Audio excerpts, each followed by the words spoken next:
7월 17일 새벽 기도회를 시작하겠습니다. 오늘 말씀은 예레미야 5장 20절로 31절입니다.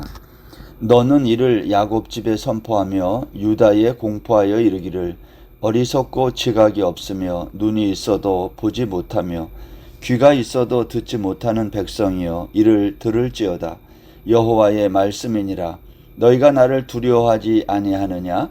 내 앞에서 떨지 아니하겠느냐? 내가 모래를 두어 바다의 한계를 삼되 그것으로 영원한 한계를 삼고 지나치지 못하게 하였으므로 파도가 거세게 이나 그것을 이기지 못하며 뛰노나 그것을 넘지 못하느니라. 그러나 너희 백성은 배반하며 반역하는 마음이 있어서 이미 배반하고 갔으며 또 너희 마음으로 우리에게 이른 비와 늦은 비를 때를 따라 주시며 우리를 위하여 추수기한을 정하시는 우리 하나님 여호와를 경외하자 말하지도 아니하니 너희 허물이 이러한 일들을 물리쳤고 너희 죄가 너희로부터 좋은 것을 막았느니라. 내 백성 가운데 악인이 있어서 새 사냥꾼이 매복함같이 지키며 덫을 놓아 사람을 잡으며 세장에 새들이 가득함같이 너희 집들의 속임이 가득하도다. 그러므로 너희가 번창하고 거부가 되어 살지고 윤택하며 또 행위가 심히 악하여 자기 이익을 얻으려고 송사 곧 고아의 송사를 공정하게 하지 아니하며 빈민의 재판을 공정하게 판결하지 아니하니 내가 이 일들에 대하여 벌하지 아니하겠으며 내 마음이 이 같은 나라에 보복하지 아니하겠느냐? 여호와의 말씀이니라. 이 땅에 무섭고 놀라운 일이 있도다. 선지자들은 거짓을 예언하며 제사장들은 자기 권력으로 다스리며 내 백성은 그것을 좋게 여기니 마지막에는 너희가 어찌 하려느냐. 아멘. 새로운 한 주가 시작되는 월요일 아침입니다. 오늘 예레미야 5장 20절로 31절 말씀에 제목을 혹시 붙인다면 저는 30절에 있는 이 구절을 제목으로 삼고 싶습니다. 이 땅에 무섭고 놀라운 일이 있다. 여러분, 예레미야가 살던 예루살렘, 이스라엘 땅에는 어떠한 일이 일어나고 있었을까요? 예레미야는 그 이야기를 우리에게 전해주고 있습니다. 오늘 본문의 예레미야의 이 예언은 아직 멸망하지 않은 유다 백성들, 이미 멸망한 북이스라엘을 향해 동시에 선포되고 있습니다. 그런데 남북이스라엘 모두 하나님의 심판의 경고를 받고서도 마치 아무 일도 없는 것처럼 행동합니다. 눈이 있어도 보지 못하는 것처럼, 귀가 있어도 듣지 못하는 백성처럼 행동했다는 것입니다. 왜 그랬을까요? 여러분, 우리가 태국에 살지만 사실 태국에 대해서 잘 알지 못합니다. 반면에 한국에 살지 않지만 한국에 대해서는 비교적 알고 있습니다. 그 이유가 무엇일까요? 그 이유는 우리의 눈과 귀가 한국이라는 채널에 고정되어 있기 때문입니다. 마찬가지입니다. 유다 백성들은 하나님의 심판이 임박했음을 예레미야를 통해 수없이 듣고 경고를 받았습니다. 그러나 전혀 모르는 것처럼 행동했어요. 왜냐하면 그들의 눈과 귀가 다른 것에 맞추어져 있기 때문입니다. 마치 우리가 태국에 살아도 한국에 우리의 눈과 귀가 고정되어 있는 것과 같은 겁니다. 이스라엘 백성들의 눈과 귀는 하나님 나라가 아닌 이 세상 나라에 고정되어 있었기에 하나님의 심판의 경고를 듣고도 그것을 전혀 듣지 못한 백성처럼 행동했다는 것입니다. 나는 순례자라는 그 CCM 복음송이 있습니다. 그 가사 내용에 보면 돌아가리라는 말이 8번이나 반복돼요. 나는 순례자 낯선 나라에, 이런 찬양 있잖아요. 거기 보면 돌아가리, 나는 돌아가리, 이 가사가 반복됩니다. 여러분, 땅 위에 사는 성도는 모두 돌아갈 천국의 집이 있는 자들입니다. 때문에 땅을 딛고 살지만 우리의 눈과 귀는 항상 천국 본향을 향하고 있어야 한다는 겁니다. 히브리서 기자는 이런 말을 했어요. 11장에 보면 이 사람들은 다 믿음을 따라 죽었으며 약속을 받지 못하였으되 그것들을 멀리서 보고 환영하며 그랬어요. 여러분, 우리가 이 땅에 살지만 그리스도인이 누구입니까? 천국 본향을 찾아 이 땅을 순례하는 자들이다. 따라서 우리의 눈과 귀를 저 천국을 향하여 두고 살아야 하는 겁니다. 그렇다면 그렇게 사는 구체적인 방법이 뭘까요? 그것은 비록 이 땅에 살지만 세상 나라의 법이 아닌 천국의 법을 알고 지키는 것입니다. 그런데 오늘 본문에서 이스라엘 백성들은 하나님의 말씀을 듣지도 않고 관심이 없었다는 겁니다.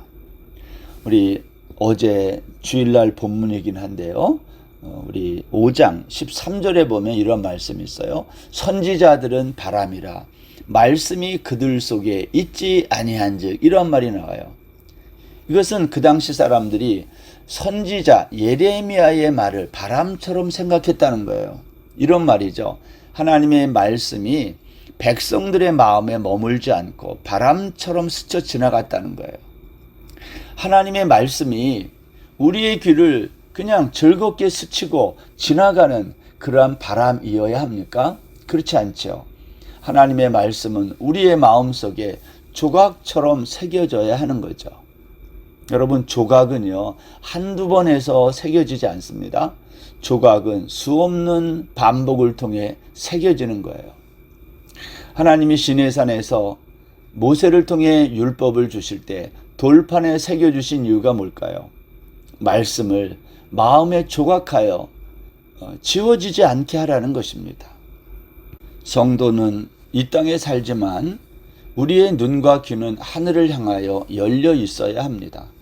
하나님의 음성을 듣기 위해서입니다. 그런데 이스라엘 백성의 눈과 귀는 하늘을 향하여 닫히고 반대로 땅을 향하여는 열려 있었던 것입니다. 12절 말씀에, 예레미야 5장 12절에 보면 그들이 여호와를 인정하지 아니하며 말하기를 여호와께서는 계시지 아니하니 재앙이 우리에게 임하지 아니할 것이요 우리가 칼과 기근을 보지 아니할 것이며 그랬어요. 하나님의 존재를 인정하지 않았던 백성들은 칼과 기근으로 임하는 하나님의 심판이 두렵지 않았던 거예요. 그래서 하나님이 이렇게 물으셨어요. 오늘 본문 22절로 오면 여호와의 말씀이니라 너희가 나를 두려워하지 아니하느냐? 내 앞에서 떨지 아니하겠느냐? 내가 모래를 두어 바다의 한계를 삼되 그것으로 영원한 한계를 삼고 지나치지 못하게 하였으므로 파도가 거세게 이나 그것을 이기지 못하며 뛰노나 그것을 넘지 못하느니라. 하나님이 창조주라는 것이죠. 그런데 너희가 창조주인 나를 인정하지 않고 두려워하지 않는다는 거예요. 하나님은 바다와 육지에 경계선으로 모래를 두셨어요. 하나님은 흙이나 돌들을 바다와 육지에 경계선에 두지 않고 모래를 두셨어요. 여러분, 우리가 해변을 거닐 때 얼마나 아름답습니까? 태국에 살면서 우리가 해변을 거닐면서 마음껏 그 비치를 누릴 수 있는 이유가 뭘까요? 해변에 모래가 있어서 그래요.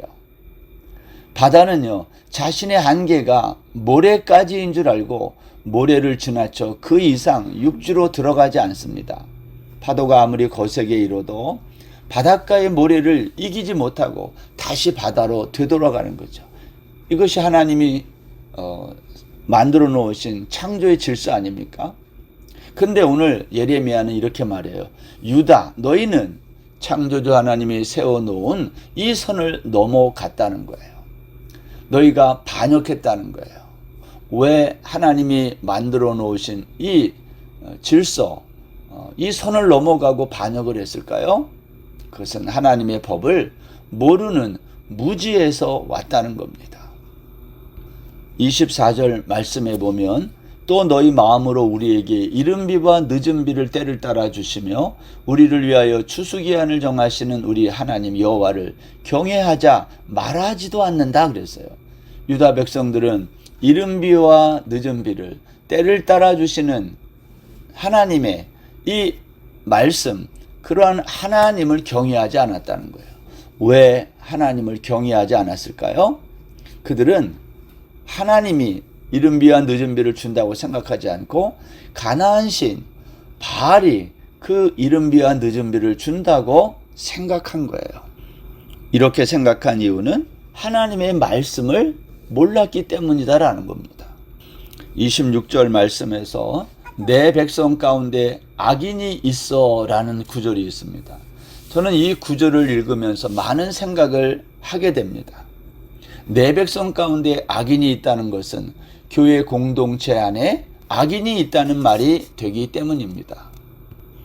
예수님도 천국 비유에서 같은 말씀을 하신 적이 있습니다. 마태복음 13장 24절에 가면 천국은 좋은 씨를 제밭에 뿌린 사람과 같다 그랬어요. 사람들이 잠잘 때에 원수가 와서 곡식 가운데 가라지를 덧뿌리고 갔다. 그래서 싹이 나고 결실할 때에 가라지도 보인다는 거예요. 그래서 종들이 주인에게 그 가라지를 우리가 뽑을까요? 이렇게 물었다는 거 아닙니까? 주인이 뭐라고 그래요? 가만히 둬라. 가라지를 뽑다가 곡식까지 뽑을까 염려한다 하시면서 추수 때까지 함께 자라게 두라는 거예요. 여러분, 가라지는 추수 때에 걷어서 불사르지만 곡식과 함께 밭에 있기 때문에 추수 때까지는 그냥 놔둔다는 거예요. 그렇다고 해서 여러분, 가라지가 곡식이 되지 않습니다. 예레미야는 가라지를 악인이라고 한 거예요. 예레미야 선지자는 악인을 새 사냥꾼에 비유했어요. 날아다니는 새를 잡는다는 게 쉬운 일이 아닙니다. 그런데 새 사냥꾼의 새장에 새가 가득하다는 거예요. 어떻게 날아다니는 새를 이렇게 많이 잡았겠습니까? 새를 잘 속여서 잡은 거예요. 새를 속이기 위해 사냥꾼은 얼마나 많은 꾀를 생각해냈을까요? 새 사냥꾼이 새를 속여서 많이 잡듯이 악인은 온갖 속임수로 사람들을 속이고 그 결과가 뭐라고 그랬어요? 자신이 번창하고 윤택하게 되었다는 거예요. 그러니까 사람들이 악인이 번창하고 윤택하게 되는 것을 보고 다 또 속는 거예요. 29절에서 하나님이 이렇게 말씀해요. 내가 이 일들에 대하여 벌하지 아니하겠으며 내 마음이 이 같은 나라에 보복하지 아니하겠느냐? 하나님이 그러한 악인의 번창 또 속이는 이러한 일들, 이거 내가 가만히 보고 있겠느냐? 하나님이 보복하겠다는 거예요. 하나님이 심판하겠다는 겁니다. 지난주 수요일 예배 때 신명기 24장에 있는 말씀을 우리가 살펴보았습니다. 거기에 보면 가난한 사람, 비난한 품꾼, 객, 고아, 과부, 이 사람들이 나오는데 여러분, 이 사람들은 옷 한 벌이 전부인 사람들이었어요. 옷 한 벌이 없거나 하루 품삯을 당일에 받지 못하면 하루를 버티기 힘든 사람들. 근데 하나님의 관심이 이들에게 있다는 거예요. 여러분, 정의로운 사회가 어떤 사회입니까?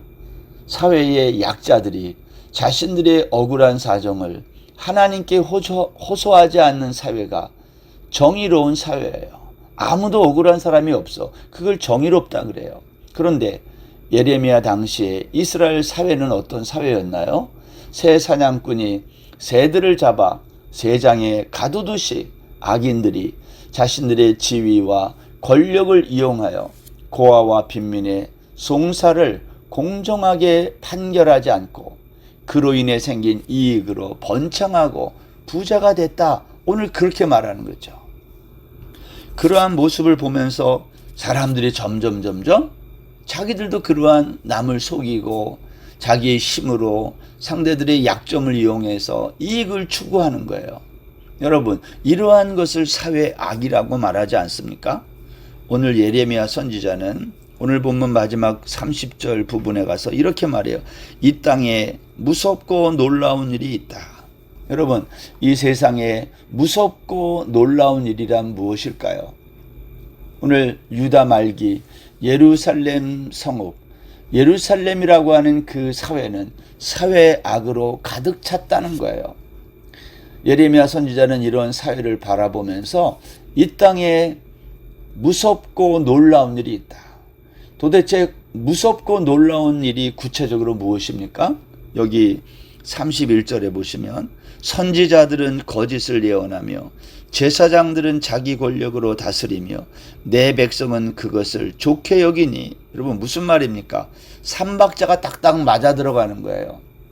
선지자, 제사장, 백성들이 전부 한 통속이 되어서 악을 행하고 저지르고 있다라는 겁니다. 이것이 유다의 멸망을 가져왔다는 거예요. 사람들은 북한의 핵이나 강대국의 무력을 두려워하고 지진이나 자연재난을 두려워하고 아니면 금융위기와 같은 것을 두려워합니다. 그러나 따지고 보면 한 가지를 다 두려워하는 거예요. 그게 뭐죠? 죽음을 두려워하는 것입니다. 여러분, 그리스도인이란 이미 죽음을 이긴 자들 아닙니까? 우리는 이미 부활한 자들이에요. 거듭난 자들이거든요. 그래서 우리는 사실 두려울 것이 없는 자들입니다. 그럼에도 불구하고 우리가 이 세상에서 죽음을 두려워하며 이렇게 사회 악에 손잡고 나도 거기에 뛰어들어 살아가는 것, 이것은 바로 사는 것이 아닌 것입니다. 오늘 본문 마지막에 보면 마지막에는 너희가 어찌하려느냐. 오늘 성경은 우리에게 그렇게 도전하고 있어요. 마지막에는 너희가 어찌하려느냐. 마지막이 언제죠? 하나님이 내 인생의 종말을 고할 때에, 마지막 주님 앞에 설 때에 너희가 도대체 어떻게 하려고 이렇게 무섭고 놀라운 일을 무서워하지 않고 이렇게 행하고 있느냐라고 우리에게 경고하고 있는 말씀입니다. 사랑하는 성도 여러분, 이번 한 주간도 새로운 한 주간이 시작하는데 우리는 이 땅을 어떻게 살아가는 삶을 사는 자가 되어야 되겠습니까? 하나님의 말씀 앞에 하나님을 경외하며 하나님을 두려워하는 마음으로 주의 말씀을 마음속에 간직하고 하나님이 세우신 창조의 질서를 기억하면서 이 세상을 나그네로 순례자로 살아가는 그러한 삶이 되어야 할 것입니다. 오늘 하루도 이 땅에 순례자로 하나님을 찬송하고 노래하며 살아가는 모든 성도님들 다 되시기를 주의 이름으로 축원합니다. 기도하겠습니다. 하나님 아버지, 예레미야 선지자의 예언을 오늘도 듣습니다. 하나님의 말씀과 상관없이 어리석게 눈이 있고 귀가 있어도 보지 못하고 듣지 못하면서 하나님이 말씀하신 내용들을 두려워하지 않는 그러한 우리의 삶이 되지 않도록 우리를 긍휼히 여겨 주옵소서. 하나님, 악인이 번창하고 거부가 되는 것을 보고 우리도 그렇게 따라 살지 않도록 도와주옵소서. 이 땅에는 무섭고 놀라운 일이 일어나고 있습니다. 선지자들이 거짓을 예언했고 제사장들은 자기 권력으로 다스렸고 백성들은 그것을 좋게 여겨 결국 이스라엘이 망한 것을 우리가 역사를 통해 봅니다. 우리가 오늘 하루도 이러한 역사의 교훈을 받아 하나님의 말씀을 두려워하며 하나님을 경외하며 이 세상을 나그네로 순례자로 살아가는 우리 모든 성도들 되게 하여 주옵소서. 감사하며 예수님의 이름으로 기도드립니다. 아멘. 오늘 하루도 평안하세요.